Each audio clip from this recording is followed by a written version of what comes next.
place where I went through basic training in AIT was Fort McClellan, Alabama. There was a large chemical company that was located just outside of Fort McClellan. The Army base was so polluted that they ended up closing it down. And I've been in contact with some people that went through training there and found that there were all kinds of bizarre forms of cancer and medical issues that were affecting us. The day I was diagnosed with cancer, when I found out about it, my mom went with me to the doctor's office. And when we went into his office, he tossed a pamphlet out that was what you need to know about cancer. I didn't have any health insurance, even though I was working 2 full-time jobs. We needed to remove the tumor as quickly as possible.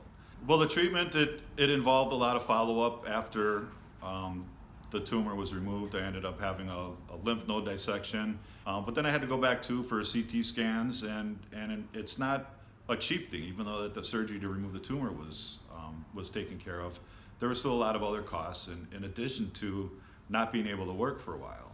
Medical bills are the largest cause of bankruptcy in this country. I do run into a lot of other cancer survivors on the campaign trail, and just hearing their stories, a lot of them did have some kind of insurance, but it's never enough. When I did get back on my feet, I did find my way into the Ironworkers Union.